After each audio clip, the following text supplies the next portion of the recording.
Hello friends, welcome to Himani Vlogs for you.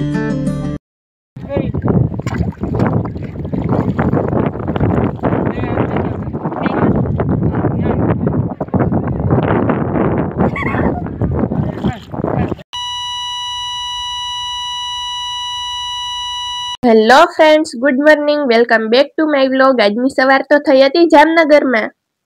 વાગી ગયા તા 12, પણ તોય આપણી તો નીંદર ઉડે જ નહીં. પછી તો પહોંચી ગયા હોટેલ શિવધારામાં અને પી નાખી ગરમા ગરમ ચા પીને આપણે તો પહોંચી ગયા હતા પેટ્રોલ પંપ. અને ત્યાં જોયું તો બે ગલુડિયા હતા. પછી તો એને બાય બાય કહીને નીકળી ગયા આપણે તો રસ્તા પર. અને ત્યાં તો આવી ગયું ગુજરાતના લેજેન્ડ એવા ધીરુભાઈ અંબાણીનો એરિયો. અને જો તો મિત્રો અહીંયા પ્લાન્ટ થી કેવું મસ્ત ડેકોરેશન કરેલું છે.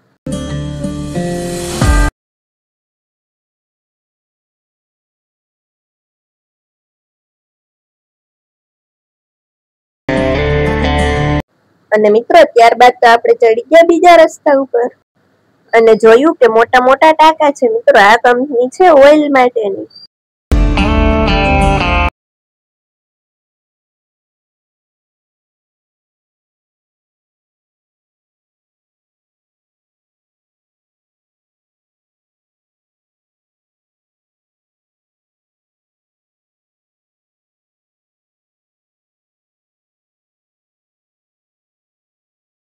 તો એ કંપનીનો ગેટ. મિત્રો અહીંયા લખેલું હતું કે ફોટા પાડવાની મનાઈ છે. એટલે હું તો ડાઈ છું એટલે મેં તો લઈ લીધો વિડીયો. આ કંપની તો વિશાળ એરિયામાં ફેલાયેલી છે મિત્રો. પછી અમે તો આગળ ગયા અને જોયું કે ટાંકાનો તો કલર જ બદલી ગયો છે. શું ખબર કલર પૂરો થઈ ગયો હશે કે તડકો ખાઈ ખાઈને કલર ઉડી ગયો હશે. પછી તો અમે નીકળી ગયા આગળ.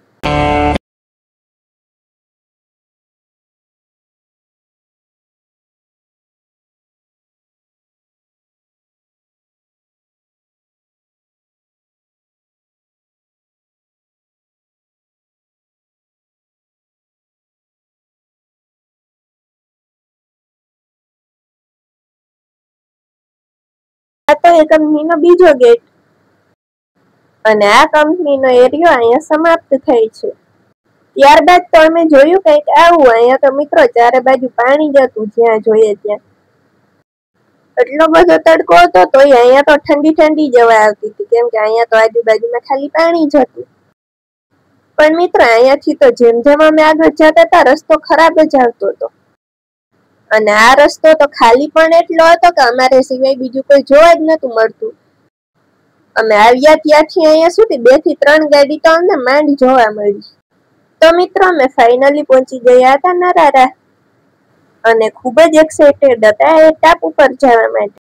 અને મિત્રો અહીંયા પહોંચ્યા તો રસ્તો સાવ ખરાબ આવી ગયો હતો. પણ વાતાવરણ એકદમ શાંત હતું એટલે જવાની મજા કંઈક અલગ જ હતી. અને અહીંયા તો રસ્તા પર બોર્ડ મારેલા હતા તે બધા જીવનો જે આપણે ટાપુ ઉપર જોવા મળશે.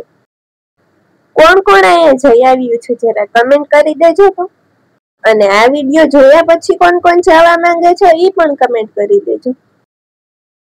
આગળ બોર્ડ મારેલો હતો ત્યાં તો લખેલું હતું કે 3 કિલોમીટર છે, પણ હજી સુધી પહોંચ્યા નથી. હવે તો બસ પહોંચવા જોઈએ અમે તો, કેમ કે હવે તો તડકો ખૂબ જ લાગતો હતો. તો હા મિત્રો હવે દૂર કંઈક દેખાય તો છે, જઈને જોઈએ કે એ બીચ આવી ગયું છે કે હજી તો વાર લાગશે. તો હા મિત્રો અમે ફાઇનલી પહોંચી ગયા હતા લોકેશન પર. અહીંયા તો સ્ટાર્ટિંગમાં જેવા મસ્ત પ્લાન્ટ્સ હતા કે એક્સાઇટેડ થઈ ગયા કે જે જોવાનું છે એ કેવું મસ્ત હશે. પણ મિત્રો હવે એ ઘડી પણ દૂર નથી કે જે આપણે જોવાનું છે એ બાકી રહેશે, કેમ કે અમે તો પહોંચી ગયા હતા. A few moments later, a few minutes later, a few inches later, 12 seconds later, 3 days later, 3 weeks later, many months later, 6.5 hours later, 1 eternity later. તો હા મિત્રો જોઈ લ્યો અહીંયાનો વ્યૂ કેવું મસ્ત છે હે ને. તો મિત્રો આ બિલ્ડિંગ ની ઉપર લખેલું હતું મરીન ઇન્ટરપ્રિટેશન સેન્ટર, જેનો અર્થ થાય છે સમુદ્રી વ્યાખ્યા કેન્દ્ર. એની અંદર તમને સમુદ્ર વિશે અને તેના જીવ વિશે માહિતી આપવામાં આવે છે. જો મિત્રો અહીંયા અલગ અલગ સમુદ્રી જીવ છે અને એના વિશે માહિતી પણ આપેલી છે.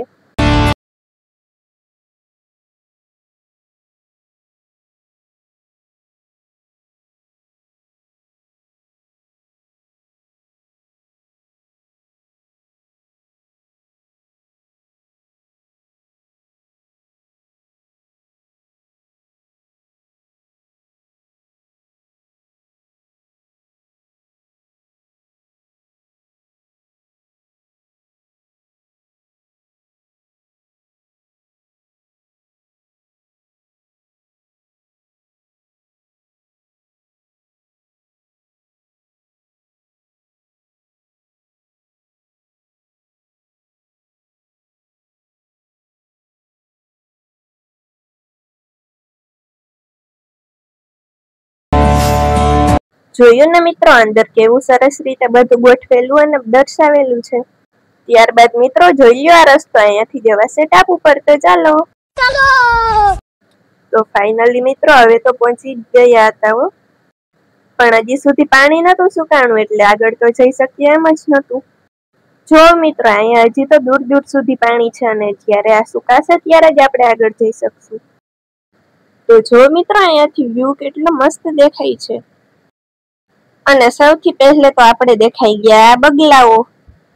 અહીંયા તો કોઈ નતું તો અમને એમ હતું કે અમે તો ખાલી એકલા જ છીએ, પણ પછી બગલા કહે કે ના ના અમે પણ છે। આગળ તો કેટલા બધા બગલાઓ હતા, પણ પછી તો તડકો લાગતો હતો અને પાણી નતું સુકાણું તો આપણે બેસવાની જગ્યા ગોતી લીધી। પણ આપણે એક જગ્યાએ શાંતિથી બેઠા રહીએ એવું તો બને જ નહીં। તો હેલો ફ્રેન્ડ્સ, હવે પહોંચી ગયા છે બીચ ઉપર અને એને કીધું છે કે ટાપુ પર પાણી છે અત્યારે, તો 2 વાગે પાણી નીચે જશે, પછી ખબર પડશે કે આપણે દરિયાના ક્યાં ક્યાં જીવ જોવા મળે છે। ત્યાં સુધી જોઈએ બીચ નું લુક કે કઈ રીતે પાણી નીચે ઉતરે છે। તો મિત્રો અહીંયા હતું એટલું બધું પાણી અને ધીમે ધીમે નીચે ઉતરતું હતું, તો આપણે તો જતા હતા આગળ।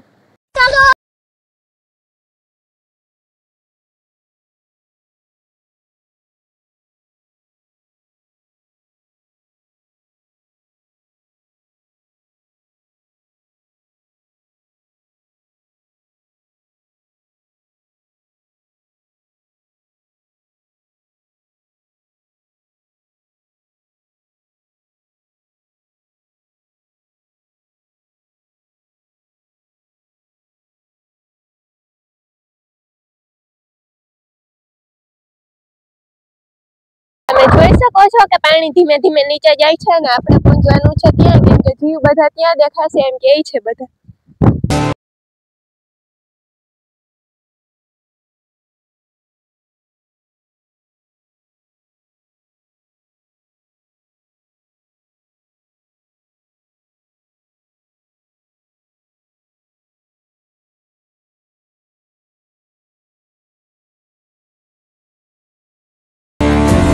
અને જો મિત્ર અહીંયા અમને જોવા મળી ગયો એ પથ્થર જે આગળ અમે બોર્ડમાં જોયેલો હતો। પાણી સુકાય ત્યાં સુધી આપણે તો નહીં જાળવી શકીએ એટલે હવે જાય છે પાણી ઉપર થઈને।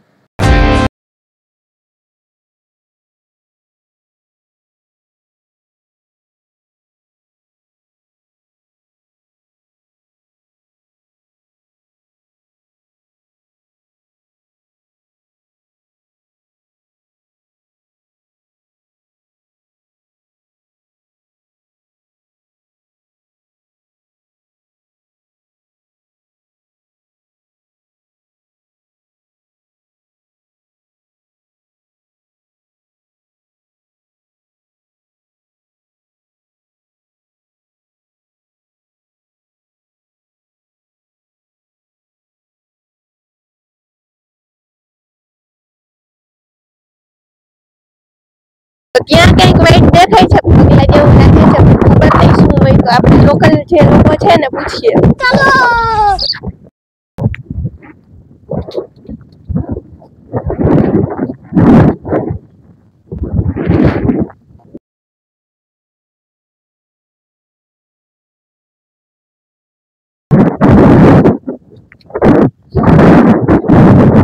તો તમે અહીંયા શું કરવા આવ્યા છો? અમે ફિશિંગ કરવા આવ્યા। અંદાજે તમને અહીંયા કેટલાક જીવ જોવા મળ્યા અત્યાર સુધી? હમણાં તો જે પાણી જશે પછી જોશે કે કેટલા જીવ મળે। કે તમે અહીંયા રોજ આવો છો? રોજ આવીએ ગાય જીવ છે જે તમે જોયું હોય? જો ઓક્ટોપસ હોય, જુટી કરે, પછી ક્યાં ક્યાં જીવ જોયા છે? પેલો ખપર ફિશ હોય, ઘણી ચીજ હોય, આમાં ઘણી ચીજ મળે। Thank you. એ ભાઈએ તો કહી દીધું કે અહીંયા તો ઘણા બધા જીવ જોવા મળશે, પણ હવે આપણે જોઈએ કે આપણે શું શું જોવા મળે છે। અને એ કહે છે કે હજી તો ટાઈમ લાગશે, કેમ કે 2:30 વાગ્યાની આસપાસ જે પાણી છે એ બધું નીચે ઉતરશે। તો જો મિત્રો પાણી કઈ રીતે નીચે ઉતરે છે।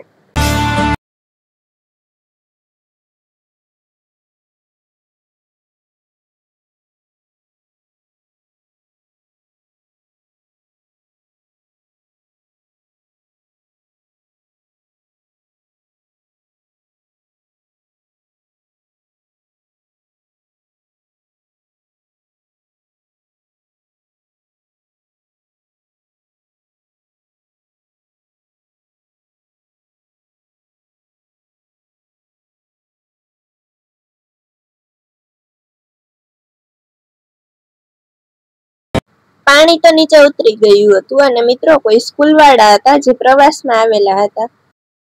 તો હવે રાહ જોયા વગર આપણે પણ મંડ્યા ચાલવા. A few moments later. 2000 years later. One eternity later. અહીંયા આપણે પાછો એક અલગ પથ્થર જોવા મળી ગયો હતો. હાલી હાલીને હું તો થાકી ગઈ હતી. પછી તો હું ધીમે ધીમે હાલવા લાગી.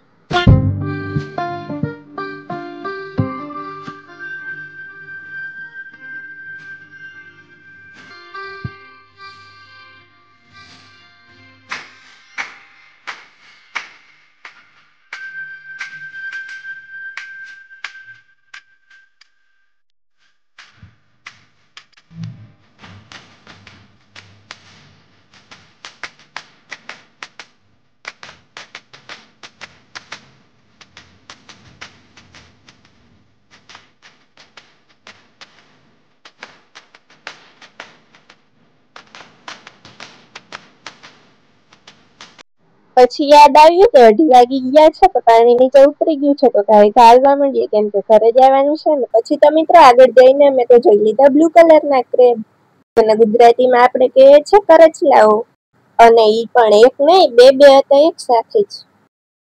અમને જોઈને કરચલો તો પાછા એનો ઘરમાં ઘરી ગયો. પછી અમે તો નીકળી ગયા આગળ. આગળ ગયા તો અમે બીજો કરચલો જોયો પણ મિત્રો બહુ દુઃખની સાથે કેવું પડે છે કે હી ઇઝ નો મોર.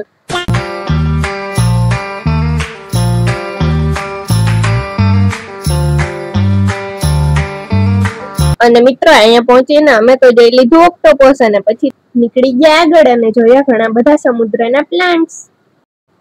ઘણા બધા એવા પ્લાન્ટ્સ હતા જેના તો મને નામ પણ નતા આવડતા પણ મિત્રો આ છે સી ગ્રેપ્સ જે માછલીઓ ખાવામાં યુઝ કરે છે. ત્યારબાદ અમે જોઈ લીધું કરચલાનું બચ્ચું. મિત્રો અહીંયા જીવ એમનેમ નહીં જોવા મળે એના માટે તમારે પથ્થર ઉપાડીને જોવું પડશે કે નીચે કઈ છે કે નહીં. તો પણ તમને જીવ ના જોવા મળે તો અહીંયાના લોકો તમને ગાઈડ્સ આપે છે જે તમને જીવ ગોતીને બતાવશે. ત્યારબાદ હું તો ગોતતી હતી અને મળી ગયું કંઈક આવું. આ કોઈ પથ્થર નહીં પ્લાન્ટ હતું પણ એકદમ સ્પંજી હતું. ત્યારબાદ અમે જોઈએ પિંક કલરનો પથ્થર અને પછી જોઈ સી ગ્રેપ્સ. આગળ જોયું કે એક છોકરી કેવાકના ફોટા પાડતી હતી પણ શું હતું એ જોવા માટે આપણે ગયા તો આપણે જોયું કે આ પણ પ્લાન્ટ છે.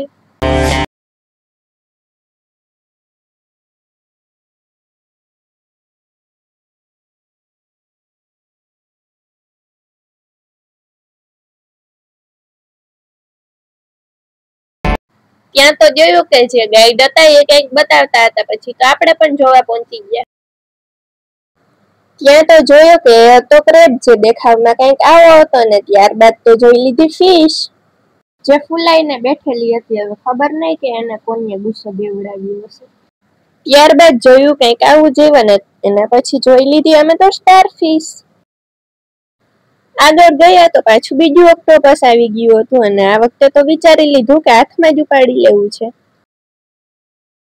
બધા હાથમાં ઉપાડી લેતા હતા પણ મને તો ખબર નહીં બીક લાગતી હતી. પછી તો મિત્રો બીકને સાઈડમાં મૂકીને મેં તો ઉપાડી લીધું હતું પણ પછી જો કે શું થયું.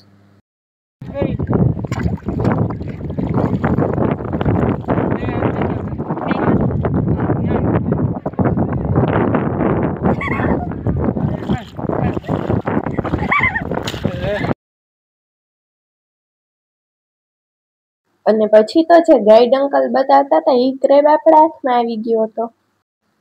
પછી તો આ બીચને ટાટા કહીને આપણે તો નીકળી ગયા હતા ઘરે જવા માટે. તો મિત્રો તમને આ વિડીયોમાંથી કયો પાર્ટ સૌથી વધુ ગમ્યો એ કમેન્ટ કરી દેજો અને યુટ્યુબ ચેનલ ઉપર નવા હોય તો સબસ્ક્રાઇબ કરવાનું ભૂલતા નહીં. મળીએ આવતા વ્લોગમાં. Bye bye.